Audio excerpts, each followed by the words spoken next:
समर्थ महाराज की जय। अनंत कोटी ब्रह्मांड नायक राजाधिराज योगीराज परब्रह्म सद्गुरु श्री स्वामी समर्थ महाराज यांच्या कृपेने आज जी स्वामी समर्थ महाराजांची कथा आहे, जे स्वामी समर्थ महाराज माझ्याकडून बदलून घेतले ते मी तुमच्यापुढे थोडक्यात सांगण्याचा प्रयत्न करतो।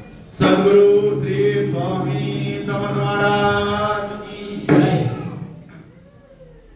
अनंत कोटी ब्रह्मांड नायक राजाधिराज योगीराज परब्रह्म सद्गुरु श्री स्वामी समर्थ महाराजांच्या लीला अनंत आहे। ब्रह्मांड नायक ज्यावेळेस भक्ताच्या पाठीशी उभे राहतो त्या भक्ताच्या पाठीशी 100 हत्तींचं बळ त्याच्या पाठीशी उभं असतं। ती शक्ती कोणती असेल तर माझ्या ब्रह्मांड नायकाची, माझ्या स्वामी समर्थांची। महाराजांना तो शिष्य प्रिय असतो, ज्या भक्तावर प्रेम असतं त्या ब्रह्मांड नायकाचं। स्वामी महाराज तो कुठेही असो त्याला जवळ बोलवत असतात। प्रत्येकाच्या आयुष्यात स्वामींचं स्थान येत नसतं, ज्याच्याही नशिबात असतं त्याला स्वामी महाराज स्वतःहून बोलावून घेत असतात।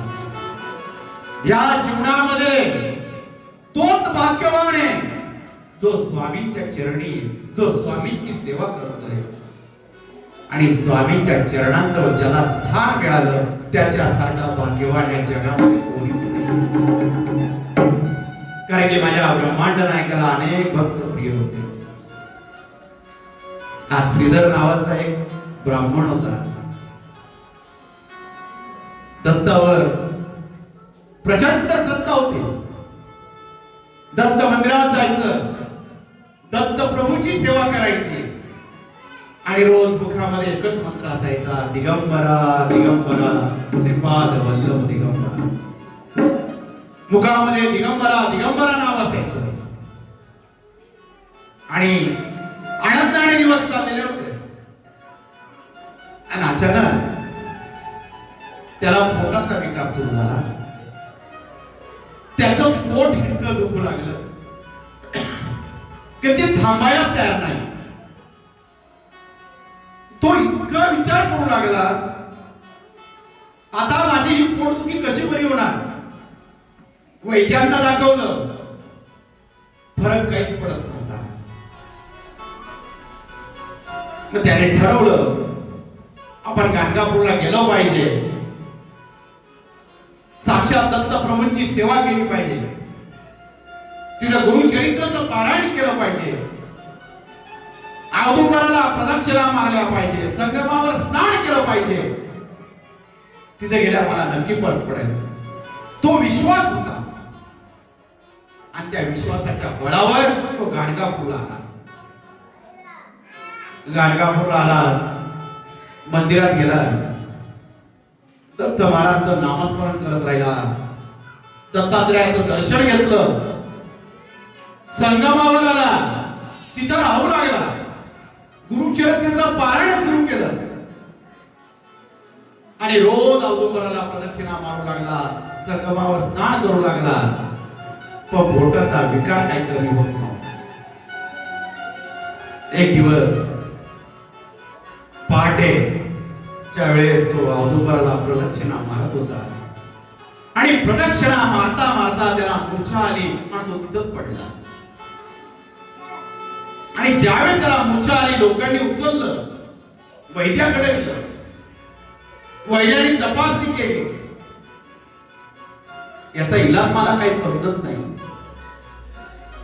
परत त्याला औदुंबराच्या छायेमध्ये आणलं, जिथे पारायण करत होता तिथे त्याला बसवण्यात आलं आणि बसता बसता त्याला झोप लागली आणि रात्र होऊन गेली। आणि झोपेमध्ये साक्षात दत्त महाराजांनी दृष्टांत दिला, अरे पोट दुखतं तुझं, आम्ही आलो तात्काळ म्हटलं, स्वामी समर्थ अवतारामध्ये आम्ही आहोत, आमच्या दर्शनाला ये। त्या एक काम कर, पुरीचे झाड असेल त्या झाडाचा रस घे, त्याच्यामध्ये सुंठ टाक आणि तेंदवा टाक आणि तो रस तो पिऊन घे, तुझी पोटदुखी पूर्ण बरी होईल. सकाळ झाली. त्याने स्वप्नाचा दृष्टांत त्याला आठवू लागला की आता श्रीपुरीचं झाड कुठं बघायचं. पूर्ण गाणगापूर पाहिलं पण त्याला श्रीपुरीचं झाड कशाला म्हणतात तेच माहित नाही. आता हे श्रीपुरीचं झाड कुठे असेल? अनेक तज्ञांना विचारलं. त्यांनी सांगितलं आमच्या ऐकण्यामध्ये असं झाड कधीच नाहीये. विचारामध्ये त्या औदुंबराच्या छायेमध्ये बसला आणि तसाच झोपी गेला. सकाळी पर्यंत दत्त महाराजांचा वृत्तांत झाला. तू अक्का बोललाय, मी वाट पाहतोय. तिथं आल्यावर मी तुला श्रीपुरीचे झाड दाखवेन. सकाळ झाली. संगमावर स्नान केलं, औदुंबराला प्रदक्षिणा मारल्या, दत्त महाराज दर्शन घेतलं आणि महाराजांना सांगू लागला, महाराज स्वामी समर्थ अवतारामध्ये तुम्ही अक्कलकोटला आला आहात. मी तुमच्या दर्शनाला येतो स्वामी महाराज. आणि अक्कलकोटची पायवाट त्याची सुरू झाली. मुखामध्ये दिगंबरा दिगंबरा श्रीपाद वल्लभ दिगंबरा स्वामी नामाचा घोष सुरू झाला आणि अक्कलकोटच्या दिशेने तो रवाना झाला. आणि माझा ब्रह्मांड नायक अक्कलकोटला वटवृक्षाच्या छायेमध्ये बसलेला आहे. सुंदर असं स्मित हास्य माझ्या स्वामी समर्थांचं. महाराज म्हणताय, आलास आमचा श्रीधर पंत अक्कलकोटला आले. आणि महाराज खदा खदा हसू लागले. महाराज हसत होते आणि हा अक्कलकोटच्या दिशेने रवाना झालेला होता. आणि हा अक्कलकोटला येऊन पोहोचला. अक्कलकोटला आला. गर्दी खूप होती त्यावेळेस. त्या भक्तांमधून वाट काढत काढत स्वामींसमोर जाणार. माझा ब्रह्मांड नायक म्हणतोय, श्रीधर म्हणतात पोट दुखतात, काळजी कशी करतोस, आलाच आमच्या दर्शनाला. अरे जा श्रीपुरीचे झाड घे, त्याचा रस घे, सुंठ टाक, सेंदवा टाक, त्याचा रस तयार कर आणि पे, तुझी पोटदुखी बरी होईल. अरे पण याला श्रीपुरीचं झाडच माहित नाही, आम्ही काय करावं? महाराज अशा शब्दामध्ये बोलू लागले आणि हा स्वामीकडे बघतोय, हात जोडतोय. माझ्या मनाबद्दल स्वामींनी कसं ओळखलं? माझ्या जो स्वप्नामध्ये दृष्टांत दिला ह्याच आवाजामध्ये होता. आणि ते दत्त महाराज साक्षात समोर माझ्या बसलेले, माझं नाव त्यांना माहितीये. डोळ्यामधून अश्रू येऊ लागले, हात थरथर कापू लागले आणि स्वामी पुढे उभा राहिले. महाराजांनी सांगितलं, अरे श्रीपुरीचे झाड म्हणजे कोणतं? या अक्कलकोटमध्ये लागत तेवढे श्रीपुरीचे झाड आहे. एक झाडाची बांधी तोड. महाराज पण झाड कोणतं? अरे लिंबाचं झाड. लिंबाचं झाड तोड आणि काळजी करू नको, आम्ही आहोत. स्वप्नाचा दृष्टांत स्वामींनी सोडवलेला होता, अनुभव आलेला होता. स्वामींचे चरण घट्ट पकडले. महाराज आता मी चरण सोडणार नाही. महाराज बोलले, आधी रस घे, पोटाची व्याधी बरी कर. आम्ही सदैव तुझ्या सोबत आहोत, त्याची काळजी तू करू नकोस.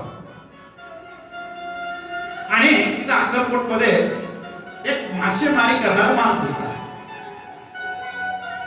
त्याने हे दृश्य सर्व बघितलं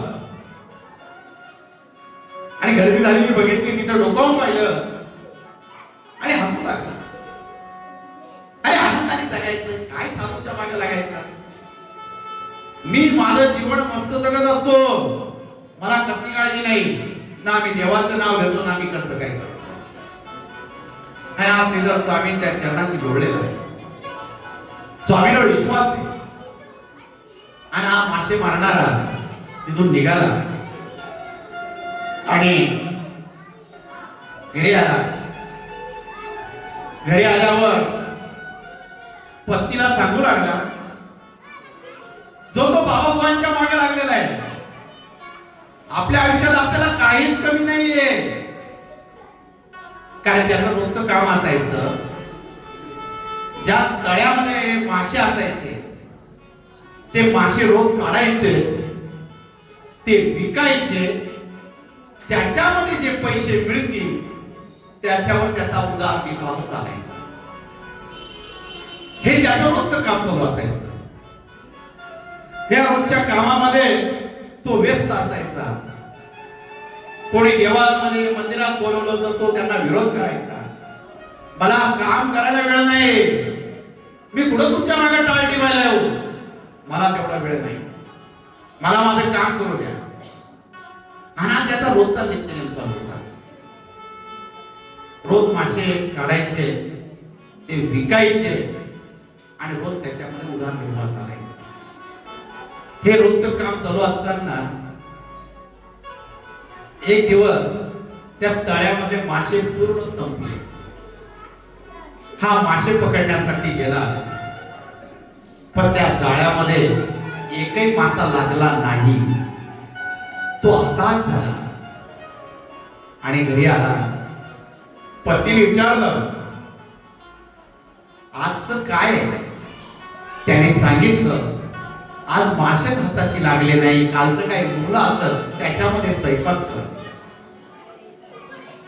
असा तो रोज जाऊ लागला. रोज जाऊ लागल्यावर मासे हातात लागतच नव्हते, रोज रिकामे हात येऊ लागला. घरामध्ये जेवढा किराणा होता तो संपलेला होता. आता खायचं काय? मनामध्ये अनेक विचार येऊ लागले. पुढचं आयुष्य काढायचं कसं? या विचारात तो व्यस्त झाला, मग्न झाला. डोळ्यापुढे अनेक विचार येऊ लागले. आता तळ्यामध्ये मासे कधी येतील, ते मी कधी पकडणार, ते मी कधी विकणार, याचा विचार येऊ लागला. तेवढ्यात त्याला समजलं, आपल्या गावाजवळ राजवाडा आहे आणि त्या राजवाड्याजवळ राजाचं एक तळ आहे आणि त्या तळ्यामध्ये भरपूर मासे. आपण तिथे जाऊन मासे पकडूया. हा मनामध्ये विचार केला. आता पोटाचा विचार आहे, काही हो आपण तिथे गेलंच पाहिजे. आणि त्या राजाचं तळ होतं, त्याला शिपायांचा पहारा खूप मोठा होता. चारी बाजूनी सर्वजण, कोणी तिथं आलं नाही पाहिजे, राजाच्या व्यक्तीशिवाय त्या तळ्याजवळ कोणीच आलं नाही पाहिजे, इतका कडक प्रहारा त्या ठिकाणी चाललेला होता. हा आला, लपून सर्व पाहू लागला. जर मी मासेच पकडले नाही तर खाणार काय? मला उदरनिर्वाह चालणार कसा काय? आता जे होईल ते राजाच्या तळ्यामधून मासे पकडायचे. तो लपत लपत त्या तळ्याजवळ गेला आणि हळूच तळ्यामध्ये शिरला आणि जाळी टाकली. जे जाळ टाकल्यावर त्याने मासे पकडण्याचा प्रयत्न केला आणि जाळ्यामध्ये भरपूर मासे आले. त्याला आनंद झाला, आज तो भरपूर मासे, हे विकल्यावर मला भरपूर पैसे येतील. आता चिंता मिटली, फक्त चिंता याची आहे, हे मासे घेऊन कसं बाहेर पडायचं. म्हणून त्या पाण्यामध्ये लपून पाहत असताना मासे त्याने त्या जाळ्यामध्ये अटकवले आणि तेवढ्यात त्याची नजर गेली का तिथला राजा रथामध्ये स्वार होऊन येतोय. शिपाई त्याच्या मागे येत आहे आणि त्याचा रथ हा त्या तळ्याजवळ येतोय. तो घाबरला, राजेसाहेब इथे येत आहे, पकडलो तर काय होईल? त्याने जे मासे पकडले होते ते सोडून दिले, जाळं फेकून दिलं आणि त्या तळ्यामधली माती काढली. राजाला घाबरून पूर्ण त्या तळ्यामधली रज म्हणजे माती, तो चिखल, तो गाळ पूर्ण अंगाला चोपडायला लागला. पूर्ण अंगाला चोपडला त्याच्याने आपल्या कपाळाला गंध लावला आणि तळ्याच्या बाहेर येऊन ध्यानामध्ये मग्न झाला. घाबरू लागला. राजाने पाहिलं तर काय होईल, भीती वाटू लागली. आणि त्या भीती वाटता वाटता त्याला स्वामी महाराजांचा प्रसंग आठवला, जो श्रीधर स्वामींचे पाया पकडून श्री स्वामी समर्थ म्हणतोय. ते दृश्य त्याच्या डोळ्यापुढे येऊ लागलं आणि ते दृश्य डोळ्यापुढे येऊ लागल्यावर मुखामधून नाव निघू लागलं, श्री स्वामी समर्थ जय जय स्वामी समर्थ. स्वामींचं स्मरण चालू झालं. एक नाटक त्याने तयार केलं. राजा रथावरून उतरला आणि त्याने तळ्याकडे पाहिलं. त्याने पाहिलं इथं कोणीतरी मोठी विभूती बसलेली, कोणीतरी साधू महाराज बसलेले. त्याने शिपायांना सांगितलं, यांना कोणी त्रास देऊ नका, त्यांचं ध्यान करू द्या, त्यांना काय कमी पडेल ते द्या. आणि राजाने सुवर्ण मुद्रा एका थैलीमध्ये भरल्या आणि त्या मछवाऱ्याजवळ जो मासे पकडणार होता, तो साधूच्या ध्यानामध्ये होता, नाटक करत होता, त्याच्या पुढे ठेवून दिल्या आणि त्याच्या पुढे नतमस्तक झाला, पाया पडल्या. हा स्वामींचं नाव घेतोय, ही विभूती मोठी आहे. आणि राजाने हात धरून निघून गेला. याने भीत भीत डोळे उघडले, आजूबाजूला बघू लागला आणि हळूच लक्ष आपल्या पायांजवळ गेलं आणि पाहिलं सोन्याच्या मुद्राने भरलेले पिशवी आपल्या समोर. त्या हातामध्ये घेतल्या आणि डोळ्यामधून अश्रू होऊ लागले आणि स्वामींना आठवू लागला, महाराज आज मी नाटक केलं हो तुमच्या नावाचं, ज्या ध्यानामध्ये जायचं नाटक केलं स्वामी महाराज. जर मी आज नाटक केलं तर मला एवढ्या सुवर्ण मुद्रा मिळाल्या स्वामी महाराज. जर मी मनापासून तुमचं नाव घेतलं तर साक्षात तुम्ही मला भेटाल स्वामी महाराज. आणि तिथं जोर जोऱ्यात रडू लागला, अंगाला कापरं फुटलं. स्वामींची आठवण झाली, मुखामध्ये स्वामींचं नाव येतोय, त्या सुवर्ण मुद्रांकडे लक्ष नाही. अरे आयुष्यभर मी नावं ठेवत आलो, निंदा करत आलो, एकच विचार करत आलो, काम धंदा केला पाहिजे, काय भगवंताचं नामस्मरण घ्यायचं. पण भगवंताच्या नामस्मरणामध्ये एवढी शक्ती ती आज मी स्वतः जाणवली.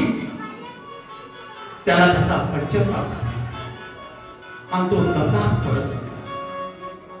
आणि त्यावेळी माझा ब्रह्मांड नायक या श्रीधर ब्राह्मणाशी बोलत होता. या श्रीधर ब्राह्मणाची पोटदुखी जी व्याधी होती ती बरी झालेली होती. तो स्वामींची सेवा करत होता आणि स्वामी महाराज हसताय, ए बळ्या आज आमचा भक्त येणार रे, त्याचा आमचा विश्वास नाही, नाटक करतो, हराम करतो आम्ही वेदवाद. महाराज असे तसे बोलू लागले, कदा कदा हसू लागले.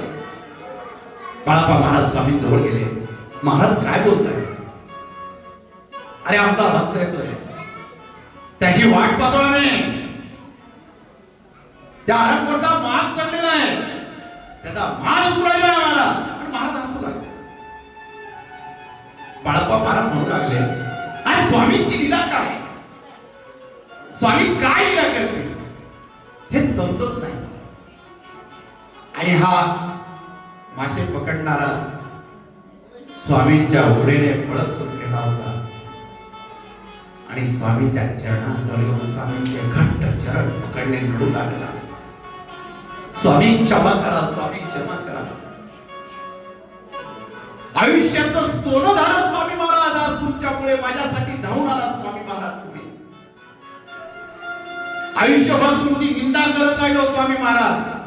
अनेक भक्त तुमची सेवा करत होतात, त्यांना नाव ठेवण्यात माझं आयुष्य गेलं स्वामी महाराज, तरी माझ्या पाठीशी उभं राहिला.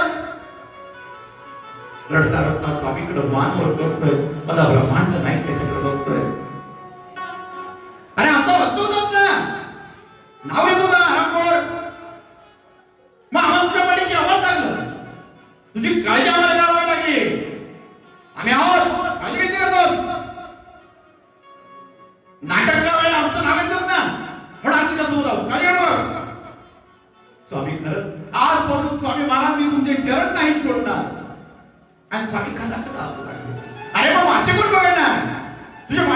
बघा. आणि महाराज हसू लागले. आणि ज्यावेळेस त्याला स्वतःचा पश्चाताप होऊ लागला, ही गोष्ट त्याच्या पत्नीला कळाली की तुझा नवरा काम धंदा सोडून तो स्वामींच्या नादी लागला, ती घरून सुटली पळत. आता याने जर काहीच कमवलं नाही तर आम्ही खाणार कसं काय? म्हणून ती वटवृक्षाच्या मंदिराकडे पळत आली आणि वटवृक्षाच्या छायेखाली तो बसलेला होता स्वामी समर्थांजवळ. महाराजांचा त्याचा संवाद झालेला होता. आणि तिकडून ती येते, हो असं काय करताय तुम्ही? जर इथं भजन करू लागले तर आम्ही काय खायचं? तेव्हा तो आपल्या पत्नीला समजावून सांगतोय, स्वामींची लीला समजावून सांगतोय, आलेला अनुभव समजावून सांगतोय. ज्या सुवर्ण मुद्रा मिळाल्या त्या तिच्या हातात देतोय. हे स्वामींनी दिलं.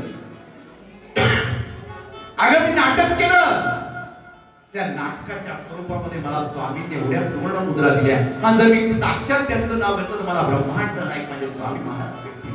आता मला त्यांची सेवा करू दे. पत्नीने अनुभव ऐकल्यावरती सुद्धा स्वामी पुढे नंतर श्रीधर हे सर्व दृश्य बघत होता. पोटाची व्याधी पूर्ण बरी झालेली होती. दत्त महाराजांनी साक्षात दृष्टांत दिलेला होता. आणि हा जो मासेमारी करणारा हा स्वामीमय झालेला होता. आलेला अनुभव बघून अंगाला कापड फुटलं होतं. श्रीधर स्वामी पुढे हात जोडतोय, थरथरल्या हाताने स्वामींकडे बघतोय. डोळ्यातून असं पाहताय. या मासेमारी करणाऱ्याच्या डोळ्यातून असं वाहत आहे. माझा ब्रह्मांड नायक त्यावेळेस उभा राहिला. आणि माझा ब्रह्मांड नायक उभा राहिला एकच आशीर्वाद देतो, भिवू नकोस, मी तुझ्या पाठीशी आहे.